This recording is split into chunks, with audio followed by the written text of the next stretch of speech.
怎么又晚了？这诊所太远了，这里多开几间就好了。政府里需要有我们的人，需求才会被听到。哎，你这……哎，你们两个都对，可光说有什么用呢？填好2020年的人口普查，就可以协助公共资金的分配，比如地方医疗、更多的政府席位。想要给自己发声啊，赶紧上网填，打电话也行。请上2020 Census.gov 完成普查。This segment is brought to you by Asian Cultural Alliance.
Why are people beginning to question the authenticity of Taiwanese President Tsai Ing-wen's doctoral thesis from her time at the London School of Economics? My PhD viva was one of the most interesting in the history of LSE. By the end of it, my committee decided to grant me 1.5 PhDs.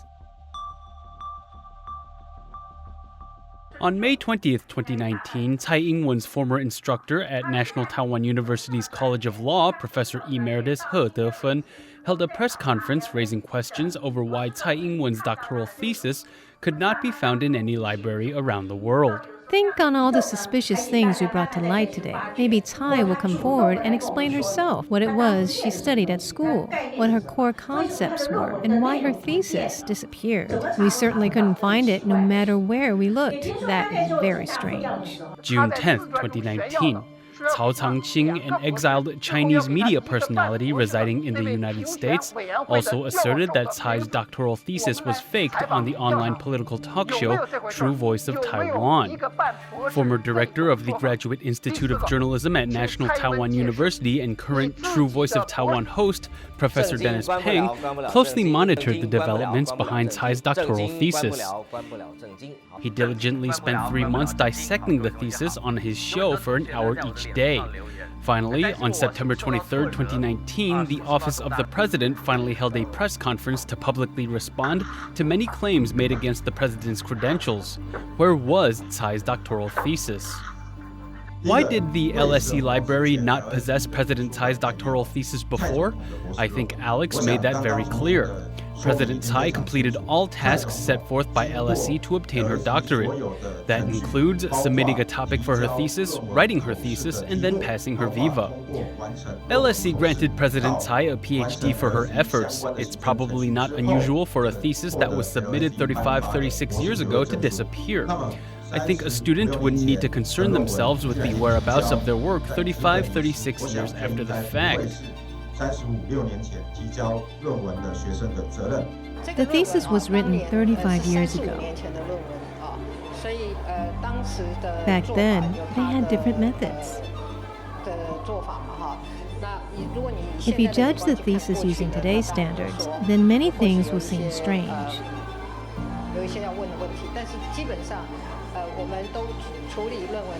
However, when we wrote dissertations back then, we adhered to the rules we were given.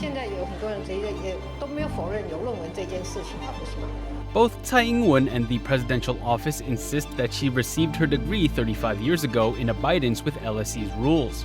However, the reason ThesisGate exists is because there are too many inconsistencies surrounding Tsai's doctoral thesis. It is an elusive and intangible thing, one that often phases in and out of existence, much like the diploma Tsai claims she has. Presently, the media knows about 3 different versions of Tsai's diploma. The first one is from 1984, which Tsai submitted when applying for employment at National Tsangzi University in Taiwan. The second is a reissue from 2010, which she used to register for the new Taipei City mayoral election. The third diploma surfaced right around when Tsai's degree came under question last year. It is supposedly a reissue from 2015. Tsai Ing-wen showed this diploma when meeting with employees of the Taiwanese social media website Dcard.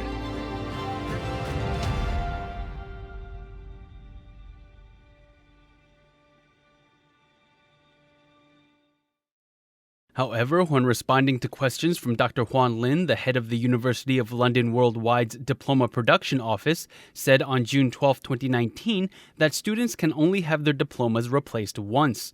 Furthermore, the content and signatures in reissued diplomas will be identical to the original. How did the Office of the President respond? They offered this explanation. In 2010, the president participated in the new Taipei City mayoral election. She applied for a replacement diploma and even had Taiwan's representative office in London authenticated. That diploma was sent to the Central Election Commission. President Tsai did not need to submit another diploma to participate in the 2012 elections because the Election Commission already had it. In 2015, false information surrounding President Tsai's education began to surface, so we applied for another replacement diploma along with supplemental materials to prove the legitimacy of her degree. When she registered for the 2016 election, she did not need to submit her diploma again because she already did in 2010. Here you'll see the diploma the president used to register for the 2010 election. On it is a seal from Taiwan's representative office in England authenticating the document. The diploma bears the signature of the chancellor at the time. Here is the reissued diploma from 2015. It also bears the signature of the then chancellor. There are also documents here saying the president did obtain her degree. It clearly says that the London School of Economics conferred a PhD on Tsai Ing-wen on March 14, 1984.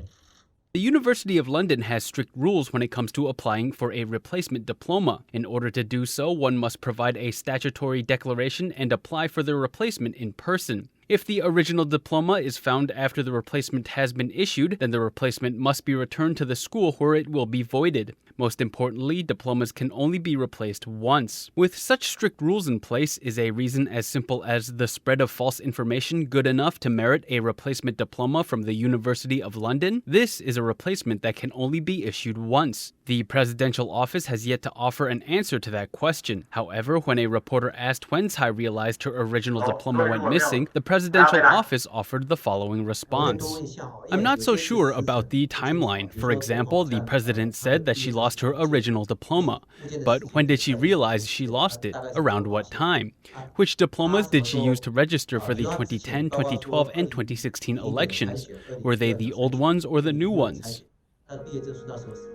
It sounds like you didn't listen carefully to what we just said. I will send you a PDF later which will explain everything.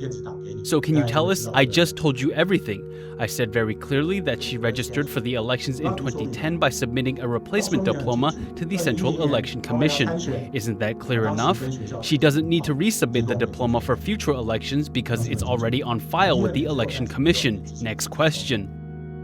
When a reporter asked when did Tsai realize she lost her diploma, the presidential office very clearly dodged the question.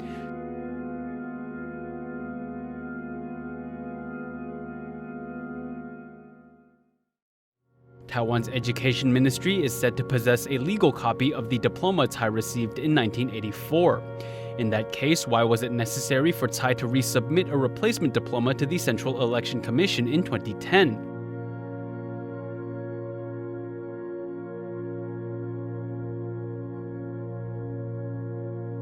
If both the 1984 and 2010 diplomas have been certified by Taiwanese authorities, then why would there be a need for another replacement in 2015 to quell public concern?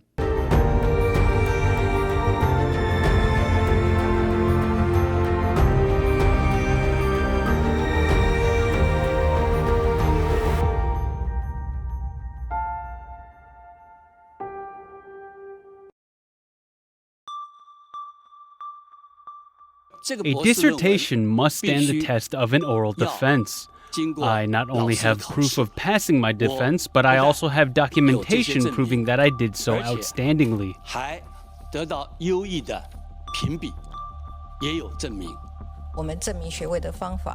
The methods by which we validate our education may differ, but my degree is absolutely real. My doctoral thesis can be found in English legal research databases at libraries all around the world.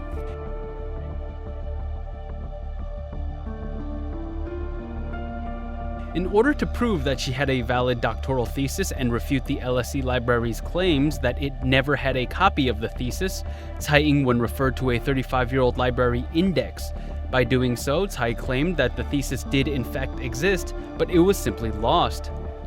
During her televised presidential policy platform presentation in January 2020, Tsai said that her thesis was listed in a legal research database. Chinese scholar Li Haimo examined the database in question. Unexpectedly, he uncovered that there were two different topics listed under Tsai's name. One topic was titled Legal Control on International Competition in a Transitional World, and the other Unfair Trade Practices and Safeguard Actions. How can a doctoral thesis have two different topics? Can a sloppy database entry like this be used to prove the existence of a concrete thesis?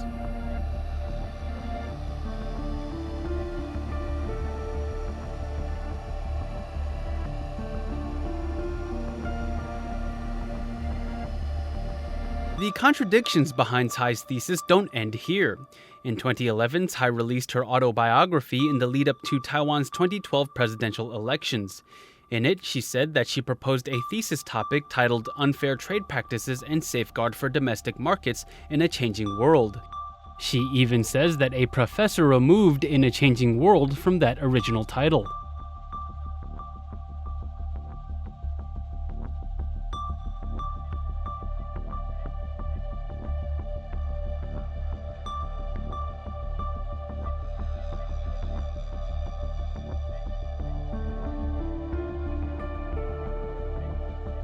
Unfair Trade Practices and Safeguard for Domestic Markets is now the third thesis title we have been introduced to.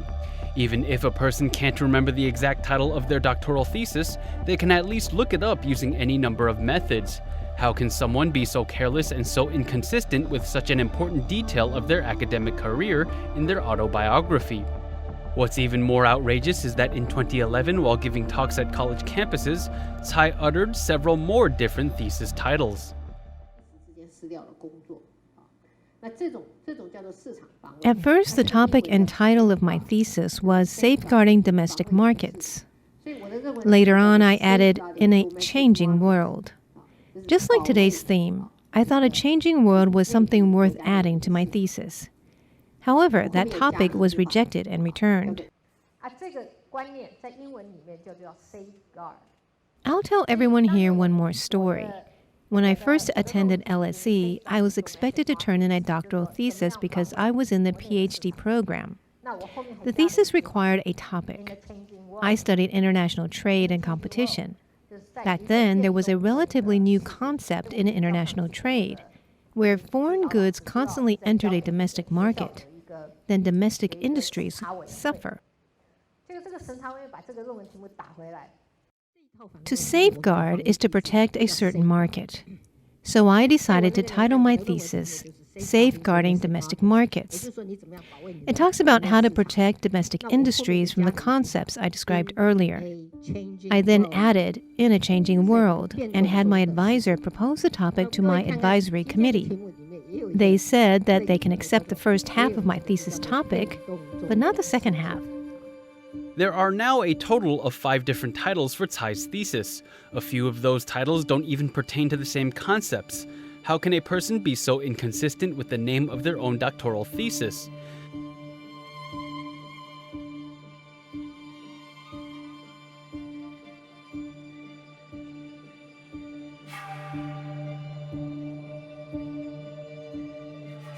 Tsai spoke about her education on many occasions. In 2011, during an election campaign rally, Tsai openly talked about her thesis.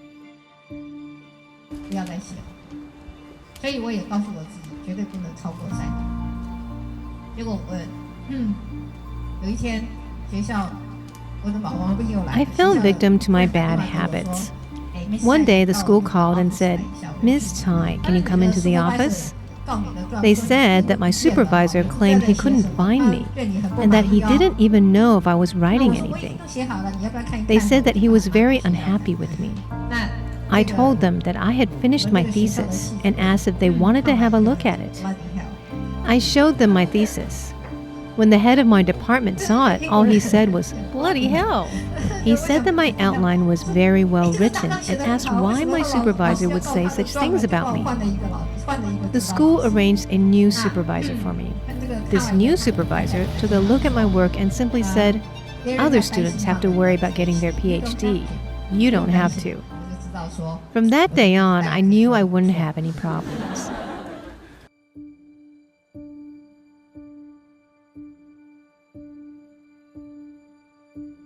Even with an unhappy supervisor, Tsai Ing-wen managed to complete a thesis outline and have the head of her department arrange a new supervisor for her. That scenario seems extremely unlikely, but Tsai seems to thrive in unlikelihood, seeing how she says she graduated with 1.5 PhDs. After a while, my supervisor contacted me and asked me to go into the room. I went in. My supervisor said that my committee had a very long discussion. They weren't discussing whether or not to grant me a PhD. Rather, they were debating whether they should grant me 1 or 2 doctorates. A total of 3 people sat on my advisory committee because my thesis pertained to 2 subjects, law and economics. One was my supervisor, the other was an economist, and the last committee member was a lawyer. Here's where it gets a little absurd. The lawyer complimented the portions of my thesis that discussed economics. The economics complimented the portions of my thesis where it discussed law. My viva was probably the most interesting one in LSE's history. In the end, they granted me 1.5 PhDs. This astounding story about 1.5 PhDs is also in Tsai Ing-wen's autobiography. This is how Tsai describes the encounter in the book. At the height of my tension, I saw my advisor stick his head out and call me over. He said, "Ms. Tsai, could you come in, please?" I went over there as quickly as I could and saw that my supervisor was smiling. However, I was still worried. As soon as I walked into the room, my supervisor began apologizing, offering an explanation as to why they deliberated for so long.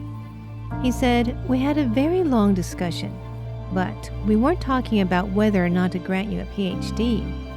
In fact, we were trying to figure out whether we should grant you 1 or 2 of them." At the end of the day, my advisory committee granted me 1.5 PhDs.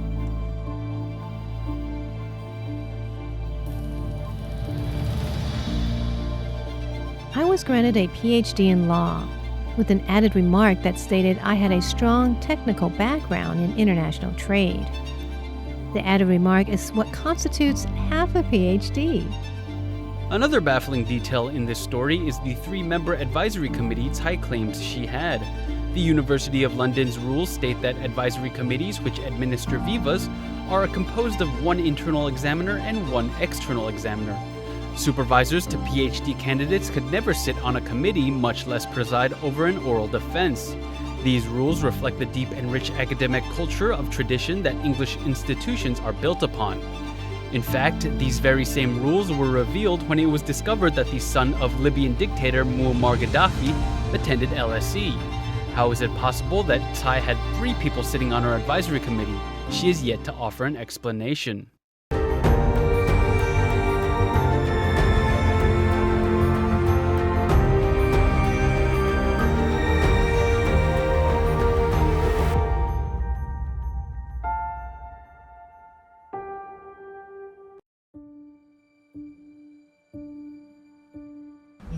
When you're in a PhD program, you are in charge of writing your own outline and thesis. If you fail to do either of those things, then you don't get a degree. I frequented the places where the PhD students tended to congregate. There, you can see many PhD students who were clearly much older than the rest.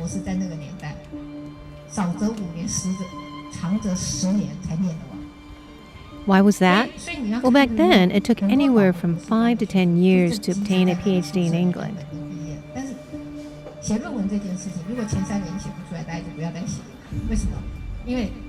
You see lots of wandering PhD candidates who are waiting to graduate. Those were the ones that had a hard time writing their thesis. They say that you have to complete your thesis within 3 years. Why? Well, because some people believe that if you take any longer than that, then you'll never complete it. I probably spent 2 years writing my thesis. All things considered, I would say I was rather fast. However, I had this one classmate from Australia. She not only completed her thesis within 2 years, but she also had a child in between. Needless to say, I didn't break her record. I think she studied either law or political science. Either way, I think taking 2 years to write a thesis is already fast enough. But to have a child in between that, forget it. An interview article the United Daily News did on Tsai states it takes an average of 8 years for someone to obtain a PhD from the London School of Economics. Tsai obtained not 1 but 2 PhDs from the school in 2 years, 1 PhD in law and half of a PhD in international trade.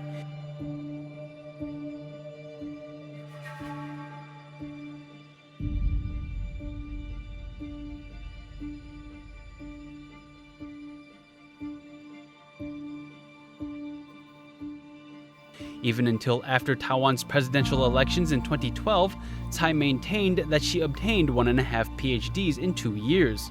However, the presidential office would later claim the following during a press conference.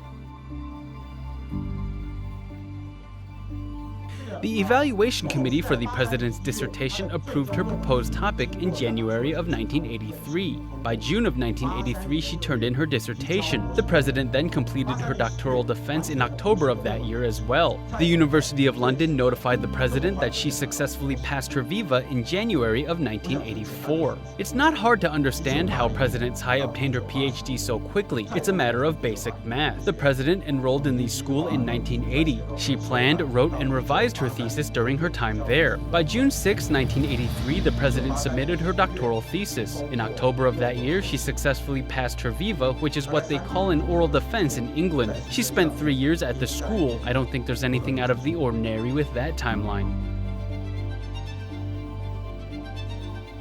According to the presidential office, Tsai Ing-wen had her final topic approved in January of 1983, which is roughly 2 years and 3 months from when she first enrolled at the school. If that is the case, then how can Tsai say she obtained her degree within 2 years? Furthermore, Tsai's student record indicates that she withdrew from her course 2 years into her enrollment. Is this a coincidence? What's even more unbelievable is the claim that it took Tsai a mere 5 months to write her thesis. The presidential office says her topic was approved in January 1983, and by June of 1983 she submitted her thesis. And if that weren't outrageous enough, Tsai Ing-ling, Tsai Ing-wen's sister, said that Tsai completed the thesis in Taiwan at a time when her topic hadn't even been approved yet, nor had she been appointed a supervisor.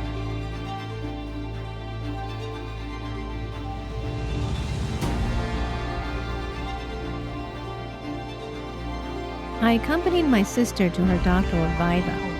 I went with her to England and spent 2 weeks there. I had a great time. So when people say that her thesis is fake, I find that absolutely ridiculous. The year before she submitted her thesis, we both were in Taiwan. I remember she wrote a whole bunch during that time. I asked her then how much she wrote. She said she finished over 200 pages. She forced herself to complete 3 to 5 pages every day. The office of the president, Tsai Ing-wen herself, and Tsai Ing-ling. At least one of them is telling lies.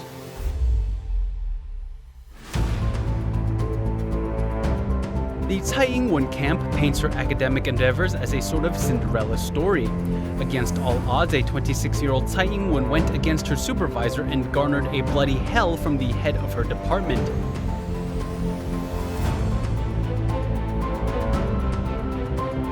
Later on, Tsai had to withdraw from her course in 1982 due to financial difficulties. However, by January 1983, she would suddenly become a genius in international trade law, submitting a completed thesis within 5 months. At a school where it took an average of 8 years to obtain 1 PhD, Tsai would get 1.5 PhDs in 2 years, something that had never happened in the school's 148-year history.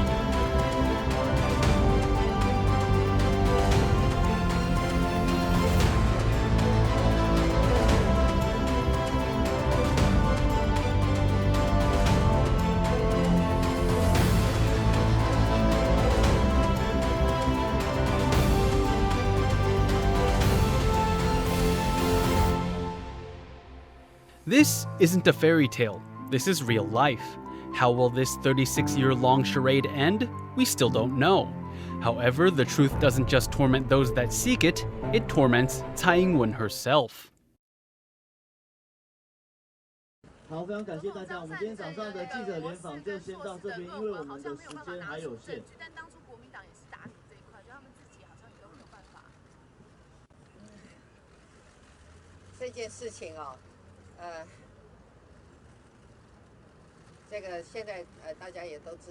Everyone knows this by now. It's hard to dig up things from the past after a long time.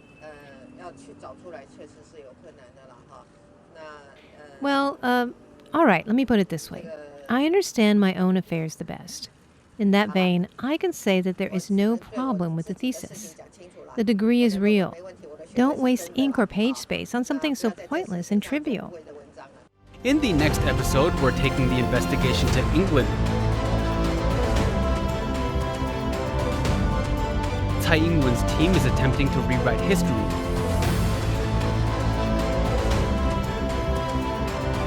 But the true voice of Taiwan presses on, searching for the truth at the place where it all began, the London School of Economics.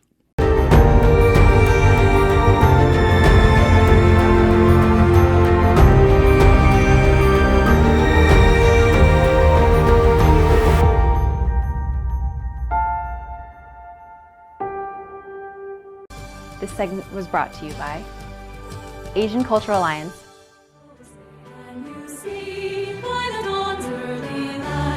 so proudly we hail at the twilight's last gleaming, whose broad stripes and bright stars through the perilous fight, o'er the ramparts we watched, were so gallantly streaming, and the rocket's red glare, the bells bursting in air, gave proof through the night that our flag was still there. Oh, say does that star-spangled banner yet wave? Free and the home of the brave. 怎么又晚了？这诊所太远了，这里多开几间就好了。政府里需要有我们的人，需求才会被听到。哎，你这……你们两个都对，可光说有什么用呢？填好2020年的人口普查，就可以协助公共资金的分配，比如地方医疗、更多的政府席位。想要给自己发声啊，赶紧上网填，打电话也行。请上2020 Census.gov 完成普查。